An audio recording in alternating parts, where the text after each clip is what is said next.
नमस्कार। राजस्थान की तमाम फटाफट खबरों में आपका स्वागत है। राजस्थान की खबरों के लिए आपसे निवेदन कि यदि आपने हमारे चैनल को सब्सक्राइब नहीं किया है तो कृपया करके राजस्थान की खबरों के लिए आपके अपने चैनल को सब्सक्राइब करना ना भूलें।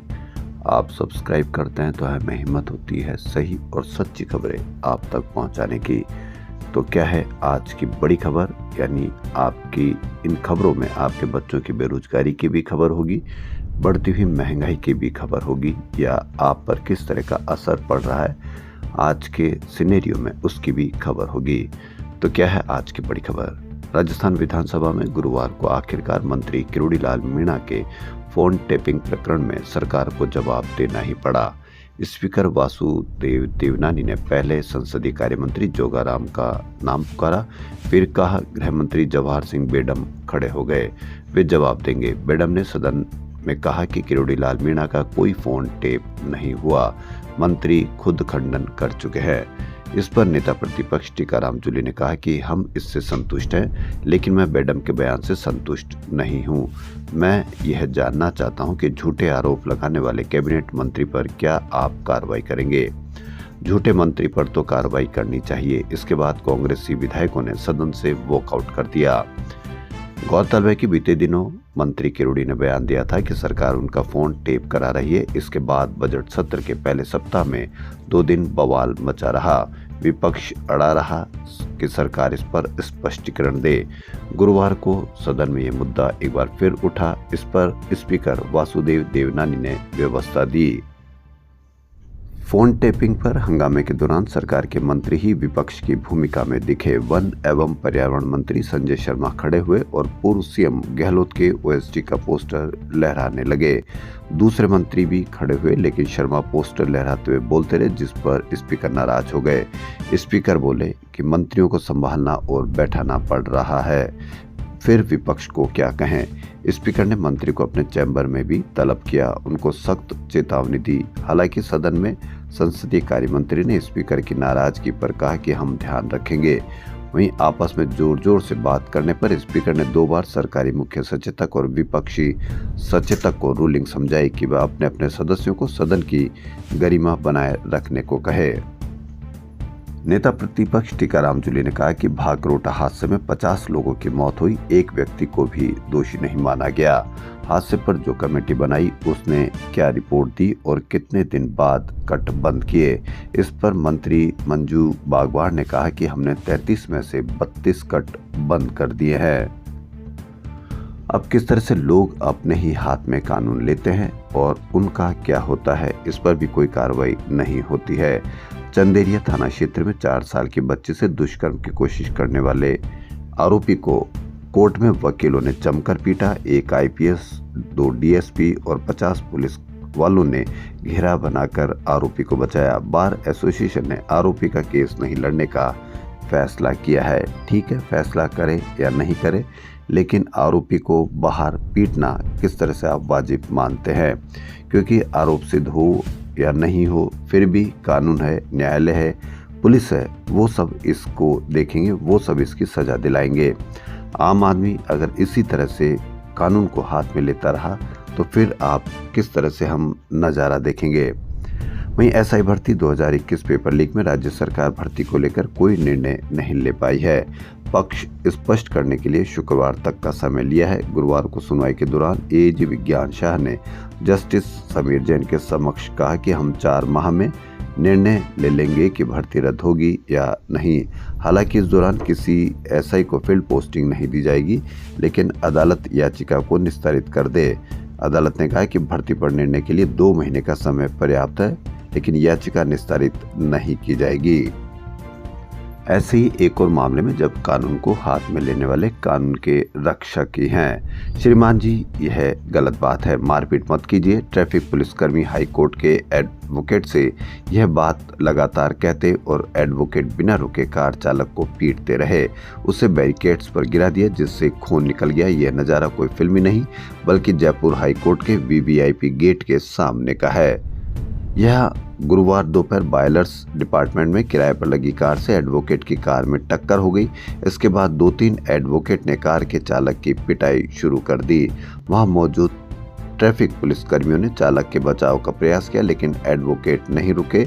इस पर पुलिसकर्मियों ने वायरलेस पर सूचना देकर अशोकनगर थाने से जाब्ता बुला लिया।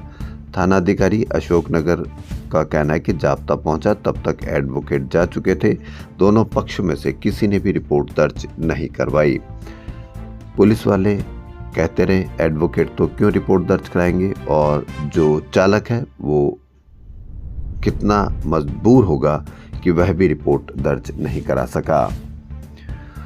महिला कांस्टेबल के साथ स्विमिंग पूल में अश्लीलता के मामले में हाईकोर्ट की खंडपीठ ने एकल पीठ के आदेश पर रोक लगा दी। एकल पीठ के डीएसपी सैनी को बहाल करने वाले आदेश पर खंडपीठ की रोक लगा दी है। एकल पीठ ने डीएसपी हीरालाल सैनी को बर्खास्त करने के आदेश पर रोक लगाते हुए बहाल करने के आदेश दिए थे। जस्टिस इंद्रजीत सिंह व जस्टिस मनीष शर्मा की खंडपीठ ने निर्देश राज्य सरकार की अपील पर सुनवाई करते हुए दिया। राजधानी में पश्चिमी विक्षोभ के असर से गुरुवार रात बारिश के बाद मौसम बदला है। ठंडी हवा चलने से गर्मी से राहत मिली। बीते 24 घंटों में दिन के तापमान में हल्की गिरावट हुई और सुबह शाम सर्दी बढ़ी। हालांकि रात का तापमान 0.2 डिग्री बढ़कर 16 डिग्री सेल्सियस पर पहुंच गया। परीक्षाओं में अनुपस्थित अभ्यर्थियों की बढ़ती संख्या पर अंकुश लगाने के लिए पिछले दिनों पेनल्टी का प्रावधान लागू किया गया था। अब इस पर अमल भी प्रारंभ कर दिया गया है। चयन बोर्ड ने जेल प्रहरी के लिए आवेदन करने वाले उन अभ्यर्थियों को अपना फॉर्म वापस लेने का मौका दिया है जो इसकी भर्ती परीक्षा में शामिल नहीं होना चाहते हैं। साथ ही जिसके पास भर्ती की योग्यता नहीं है वह भी फॉर्म वापस ले सकते हैं। इन अभ्यर्थियों के पास 21 से 27 फरवरी तक फॉर्म वापस लेने का मौका है। बोर्ड का कहना है कि एसएसओ पोर्टल पर लॉगिन कर रिक्रूटमेंट पोर्टल का चयन कर माई रिक्रूटमेंट सेक्शन के अंतर्गत संबंधित परीक्षा के समक्ष उपलब्ध प्रत्याहरित बटन पर क्लिक कर ऑनलाइन आवेदन वापस कर सकते हैं। बोर्ड ने चेताया कि अगर वांछित योग्यता नहीं होने के बावजूद भी इस अवधि में आवेदन वापस नहीं लिया तो ऐसे अभ्यर्थियों के खिलाफ पात्रता जांच के बाद कानूनी कार्रवाई की जाएगी। राजस्थान चयन बोर्ड ने गुरुवार को पटवारी भर्ती का नोटिफिकेशन जारी कर दिया। पटवारी के 2020 पदों पर भर्ती की जाएगी। इसमें नॉन टीएसपी के 1733 और टीएसपी के 287 पद है। इस भर्ती के लिए 22 फरवरी से ऑनलाइन आवेदन प्रक्रिया शुरू की जाएगी। आवेदन की अंतिम तिथि 23 मार्च है। आरपीएससी ने गुरुवार को आरएस प्री 2024 का परिणाम जारी कर दिया। मेंस के लिए 21,539 अभ्यर्थी शामिल हुए हैं। ओएमआर शीट में 5वां विकल्प नहीं भरने से 1600 अभ्यर्थी अयोग्य करार दिए गए हैं। 2 अभ्यर्थियों के प्रकरण कोर्ट में विचाराधीन होने के कारण रोके गए हैं। मुख्य परीक्षा 17 जून से शुरू होगी। अब आपको गूगल पे के जरिए क्रेडिट कार्ड या डेबिट कार्ड का इस्तेमाल करके भुगतान पर शुल्क देना होगा। हालांकि बैंक खाते के जरिए पेमेंट पर यह शुल्क नहीं लगेगा। कन्वीनियंस फीस भुगतान राशि का 0.5% से 1% हो सकता है। ये चार्ज केवल यूटिलिटी बिल्स पर देना होगा। चैंपियंस ट्रॉफी में भारत ने जीत से शुरुआत करते हुए पहला मैच बांग्लादेश को 6 विकेट से शिकस्त दी।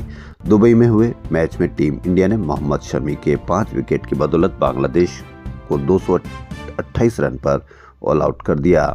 शुभमन गिल 101 के शतक की मदद से इंडिया टीम 47वें ओवर में ही लक्ष्य तक पहुंच गई। अब क्रिकेट की सबसे बड़ी भिड़ंत 23 फरवरी को भारत पाक के बीच होगी। अल्बर्ट हॉल म्यूजियम के लिए इस बार 139वां फाउंडेशन अनूठी खुशियां लेकर आया है। स्टेट बजट में मिले 25 करोड़ से यह पहले ज्यादा टेक्नो फ्रेंडली होगा। नए बदलाव और अपग्रेडेशन के साथ ही प्रदेश में रिपीट टूरिज्म को बढ़ावा मिले।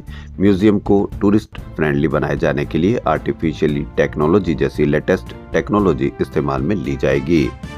म्यूजियम का आकर्षण मम्मी जो फर्स्ट फ्लोर पर है उसे अलग से जोन या गैलरी में रखने का प्रस्ताव भेजा गया है। कारपेट गैलरी में दाखिल होने वाले सभी सैलानी सभी कारपेट को बेहतर तरीके से देख पाए, इसलिए प्रमुख कालीन के ऊपर छत पर मिरर लगाने की योजना है।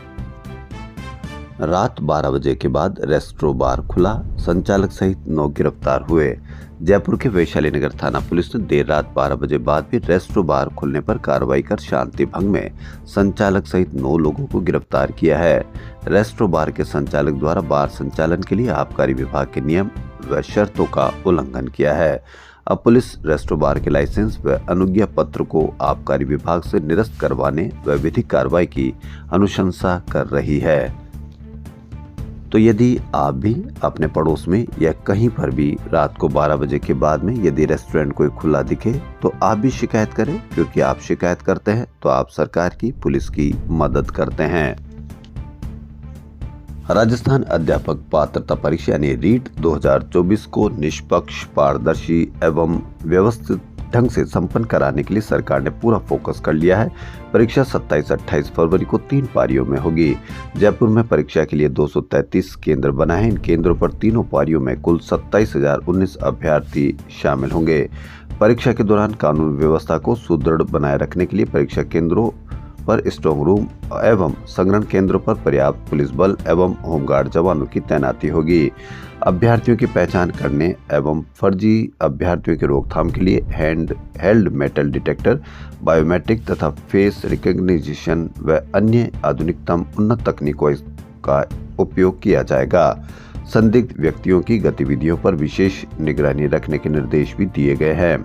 साथ ही डिबार हो चुके अभ्यर्थियों की सूची भी समस्त जिला कलेक्टर व पुलिस अधीक्षकों को उपलब्ध कराई जाएगी, ताकि इन पर परीक्षा पूर्व निगरानी रखी जा सके। पुलिस की निगरानी में परीक्षा केंद्रों पर पेपर पहुंचाए जाएंगे। इस परीक्षा को लेकर सरकार इतनी गंभीर है कि मुख्य सचिव सुधांशु पंत ने खुद इसकी तैयारियों की समीक्षा कर जरूरी निर्देश दिए हैं। मुख्य सचिव ने स्पष्ट किया कि परीक्षार्थियों की सुरक्षा एवं सुविधा राज्य सरकार की सर्वोच्च प्राथमिकता है, ताकि वह बिना किसी बाधा के परीक्षा में सम्मिलित हो सके एवं अपने भविष्य की दिशा में आगे बढ़ सके। जेडीए राष्ट्रपति अवार्ड और मेडल धारकों को एक एक भूखंड आवंटित करेगा। यह निर्णय भूमि एवं संपत्ति निस्तारण समिति की बैठक में लिया गया है। 19वीं एशियन गेम विजेता 2022, शौर्य चक्र विजेता, वीर चक्र विजेता, राष्ट्रपति पुरस्कार 2015, गैलेंट्री अवार्ड और भी कई इस तरह के अवार्ड प्राप्तों को गोविंद विहार आवासीय योजना में 216 वर्ग मीटर के आवासीय भूखंड लॉटरी के माध्यम से आवंटन करेगा। इसके अलावा एक शौर्य चक्र विजेता को मोहनलाल सुखाड़िया नगर में एक आवासीय भूखंड लॉटरी के माध्यम से आवंटन किया जाएगा। द्रव्यवती से लगती खातली जमीन पर एसटीपी प्लांट लगाने पर जेडीए ट्रिब्यूनल ने रोक लगा दी है। इस मामले को लेकर भूखंडधारियों ने जेडीए कार्रवाई को लेकर ट्रिब्यूनल में याचिका दायर की थी। प्रभावितों का कहना है कि जेडीए ने एसटीपी निर्माण के लिए रातों रात भूखंडों की बाउंड्री वाल ध्वस्त कर बिना अवाप्ति प्रक्रिया के काम शुरू कर दिया है। जेडीए ने अवकाश के दिन एसटीपी का काम शुरू कर दिया। भूखंडों का स्वामित्व इनके परिवार का है। 1994 में रामनगर गृह निर्माण सहकारी समिति की colony Gokul Vihar scheme in भूखंडों पर परिवार का कब्जा है। इसलिए द्रव्यवती से लगते भूखंडों पर एसटीपी प्लांट लगाने पर ट्रिब्यूनल की रोक लगा दी है। अब देखना यह है कि कब तक यहां से रोक हटती है और फिर एसटीपी प्लांट लगता है। जयपुर के अपेक्स हॉस्पिटल के डॉक्टरों ने haplo identical allogenic bone marrow transplant कर ब्लड कैंसर से जूझ रहे मरीज को नया जीवन दिया है। हेमेटोलॉजिस्ट और बीएमटी फिजिशियन डॉक्टर आशीष वर्मा सोनी के निर्देशन में हुए इस इलाज में हाई रिस्क कैंसर से पीड़ित मरीज के भाई का स्टेम सेल सिर्फ 50% मैच करने के बावजूद सफलतापूर्वक ट्रांसप्लांट किया गया है। डॉक्टर आशीष ने बताया कि कई मरीजों को फुल मैच स्टेम सेल नहीं मिलते हैं। ऐसे में हैप्लो आइडेंटिकल एलोजेनिक बीएमटी कारगर साबित हो रही है। यह तकनीक प्रदेश के कुछ ही अस्पतालों में उपलब्ध है और इसके बेहतर परिणाम मिल रहे हैं। ऑल इंडिया यूनानी तिब्बी कांग्रेस और राजस्थान यूनानी मेडिकल कॉलेज की ओर से यूनानी दिवस मनाया गया। इस मौके पर Hakim Ajmal Khan chamber of commerce में सेमिनार का आयोजन किया। सेमिनार में मुख्य अतिथि पूर्व चिकित्सा मंत्री ध्रुव मियां, विधायक अमीन कागजी, रफीक खान ने अपने संबोधन किया। अधिवक्ता अधिनियम 1961 में संशोधन के लिए केंद्र सरकार की ओर से लाए जा रहे अधिवक्ता विधेयक 2025 के विरोध में अब जयपुर के वकील भी उतर गए हैं। बीसीआर के पूर्व चेयरमैन व मौजूदा सदस्य चिरंजीव लाल सैनी ने इस संशोधन बिल को बार की स्वतंत्रता व स्वायत्ता को कमजोर करने वाला बताया है। उनका कहना है कि इस बिल से केंद्र सरकार देश भर के वकीलों की स्वतंत्रता को प्रतिबंधित कर रही है। इससे वकीलों की एकता को कमजोर करना चाह रही है और इसके पीछे केंद्र सरकार की दुर्भावना है। वहीं दी बार एसोसिएशन जयपुर के अध्यक्ष संदीप लुहाड़िया ने कहा कि संशोधन बिल के जरिए सरकार वकीलों की पेशेवर स्वतंत्रता को पाबंद करना चाहती है, जबकि वकील अपने पेशे के तौर पर पक्षकारों को न्याय दिलवाने का काम करता है। हाईकोर्ट बार एसोसिएशन जयपुर के पूर्व अध्यक्ष प्रहलाद शर्मा ने कहा कि अधिवक्ता संशोधन बिल के विरोध में देश भर के वकील उतर गए हैं। नई दिल्ली व एमपी में वकीलों ने न्यायिक कार्य का बहिष्कार करना शुरू कर दिया है। अब राजस्थान राज्य में इस बिल के विरोध में आंदोलन शुरू किया जाएगा। अधिवक्ता अशोक कुमार शर्मा और मोदी ने भी संशोधन बिल को दमनकारी व अत्यधिक कठोर बताते हुए दी बार एसोसिएशन को पत्र लिखकर इसके विरोध में आंदोलन शुरू करने के लिए कहा है। वहीं अधिवक्ता शर्मा ने सोमवार से आमरण अनशन शुरू करने की बात भी कही है। हाईकोर्ट ने ग्रामीण विकास विभाग में कार्यरत रहे प्रार्थी ग्राम सेवक को राहत देते हुए कहा कि ये बड़ा आश्चर्यजनक है कि राज्य सरकार ने प्रार्थी का वीआरएस आवेदन तो स्वीकार कर लिया, लेकिन उसे परिलाभ देने से ये कहते हुए मना कर दिया कि उसकी 15 साल की सेवा नहीं हुई है। राज्य सरकार का परिलाभ देने से इनकार करना गलत है। वहीं अदालत ने राज्य सरकार को निर्देश दिया वे प्रार्थी के सेवा काल की गणना करते हुए उसे परिलाभ 9% सहित ब्याज दे। जस्टिस अनूप कुमार दंड ने यह निर्देश रामनिवास की 12 साल पुरानी याचिका निस्तारित करते हुए दिया। याचिका में कहा कि प्रार्थी ने चिकित्सकीय कारणों से 1 फरवरी 2008 से वीआरएस लेने के लिए आवेदन किया था। पंचायत समिति की साधारण सभा में उसका आवेदन मंजूर हो गया, लेकिन विभाग ने यह कहते हुए उसका प्रार्थना पत्र निरस्त कर दिया कि उसने वीआरएस के लिए न्यूनतम 15 साल की सेवा नहीं की। मुख्यमंत्री बचनलाल शर्मा गुरुवार को दिल्ली में आयोजित मुख्यमंत्री के शपथ ग्रहण समारोह में शामिल हुए। उन्होंने दिल्ली की मुख्यमंत्री रेखा गुप्ता को पुष्प गुच्छ भेंट करके बधाई दी। मुख्यमंत्री शर्मा ने कहा कि प्रधानमंत्री नरेंद्र मोदी के मार्गदर्शन में डबल इंजन की सरकार दिल्ली के विकास को नई दिशा और गति देगी। पिछले माह से प्रदेश महिला कांग्रेस अध्यक्ष का पद खाली चल रहा था। गुरुवार रात अखिल भारतीय कांग्रेस कमेटी ने 6 राज्यों में महिला कांग्रेस की नई प्रदेश अध्यक्ष घोषित की है। इनमें राजस्थान प्रदेश महिला कांग्रेस अध्यक्ष सारिका सिंह को नियुक्त किया गया है। उनको तुरंत प्रभाव से अपना पद ग्रहण करने और संगठन विस्तार के आदेश दिए हैं। विधानसभा में गुरुवार को प्रश्नकाल के दौरान कोचिंग सेंटर और साइबर क्राइम पर हंगामा हुआ। प्रश्नकाल के दौरान गृह राज्य मंत्री जवाहर सिंह बेडम के जवाब पर नेता प्रतिपक्ष टीकाराम जूली ने ही सवाल उठा दिया।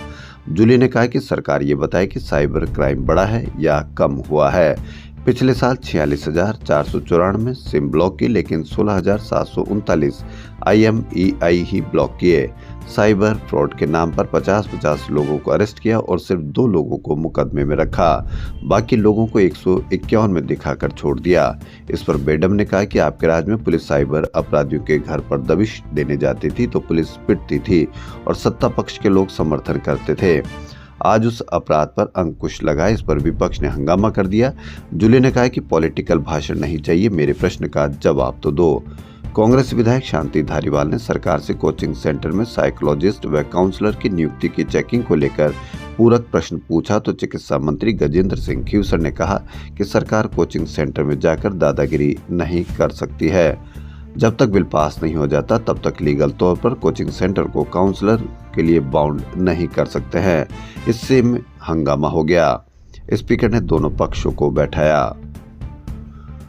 शाहपुरा विधायक मनीष यादव ने सदन में गुरुवार को बजट पर बोलते हुए बड़ा सवाल उठाया। उन्होंने कहा कि बजट में 1098 करोड़ की झूठी घोषणाएं की गई है। वित्तीय वर्ष 2024-25 में केंद्र सरकार से स्वीकृत कार्यों की घोषणा सदन में दोबारा कर प्रदेश की 8 करोड़ जनता को गुमराह किया है।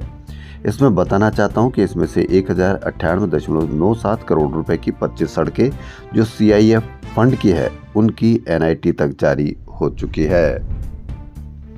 चिकित्सा विभाग में 50,000 राजपत्रित तथा अराजपत्रित पदों पर भर्ती की जा रही है। इनमें नर्सिंग अधिकारी, ANM, लैब टेक्नीशियन, सहायक रेडियोग्राफर के 23,000 पदों पर भर्ती की जा चुकी है। चिकित्सा मंत्री गजेंद्र सिंह ने गुरुवार को विधानसभा में कहा कि इस वर्ष मई-जून तक नई भर्तियों से चिकित्सालयों में 75% पदों को भर दिया जाएगा। वहीं राजस्थान स्वास्थ्य एवं परिवार कल्याण संस्थान की ओर से की जा रही फार्मासिस्ट भर्ती की अंतिम चयन सूची के लिए चिकित्सा विभाग तारीख दे रहा है। अब विभाग ने 28 फरवरी तक अंतिम चयन सूची जारी करने को कहा है। इससे पहले भी विभाग 2 बार अंतिम तिथि दे चुका था, लेकिन अधिकारियों की लापरवाही के चलते विभाग अपने वादे पर खरा नहीं उतरा। सबसे पहले विभाग ने 30 नवंबर 2024 तक अंतिम चयन सूची व नियुक्ति देने का वादा किया था। दूसरी बार 31 जनवरी तक अंतिम चयन सूची जारी करने की डेडलाइन तय की थी। दोनों ही बार इस भर्ती के अभ्यर्थी इंतजार ही करते रहे। अब अभ्यर्थियों को उम्मीद है कि इस बार तो विभाग अपने वादे पर खरा उतरेगा और 13 साल बाद हो रही फार्मासिस्ट भर्ती में अभ्यर्थियों को राहत मिलेगी। फार्मासिस्ट एसोसिएशन के अध्यक्ष डॉक्टर प्रवीण सैन बोले कि भर्ती 2 साल से चल रही है, ऐसे में अभ्यर्थी भी परेशान है और विभाग से अंतिम चयन सूची जारी करने की मांग कर रहे हैं। राजस्थान लोक सेवा आयोग परीक्षा तिथि के 60 दिन पहले संशोधन का विकल्प देगा। इसके लिए 7 दिन के लिए ऑनलाइन एडिट की सुविधा दी जाएगी। इस संबंध में आयोग ने गुरुवार को दिशा निर्देश जारी किए। आयोग सचिव ने बताया कि प्राध्यापक माध्यमिक शिक्षा भर्ती परीक्षा 2024, वरिष्ठ अध्यापक भर्ती परीक्षा 2024 एवं अन्य में दिव्यांगता की तृतीय उपश्रेणी LD, CP एंड अदर्स में spinal deformity and spinal injury without और इस तरह से संशोधन के लिए दिया जाएगा। राजस्थान के राज्यपाल हरिबाबू बागड़े ने गुरुवार को राजा भरथरी मत्स्य विश्वविद्यालय के दूसरे चरण में विकास कार्यों का शिलान्यास किया। समारोह की अध्यक्षता करते हुए उन्होंने मंच के सामने बैठी लड़कियों को देखकर कहा कि आप ताकतवर बने, शक्तिमान बने, मजबूती से रहना सीखे। अगर कोई मनचला तकलीफ दे तो उसे थप्पड़ मारो, चप्पल मारो। मुझे शर्म आती है कि बदमाश लड़की का पीछा कर उसकी इज्जत लेने को तैयार हो जाते हैं और वह लोग वीडियो बनाते हैं। ये उनकी मानसिकता है। ATM को स्कॉर्पियो से बांधा, खींचकर उखाड़ा, 30 लाख के करीब ले गए बदमाश, कोई सुराग नहीं मिला है। राजस्थान की खबरों फिलहाल इतना ही। यदि आपको राजस्थान की खबरें पसंद आ रही तो आपके अपने चैनल को सब्सक्राइब करना ना भूलें। धन्यवाद।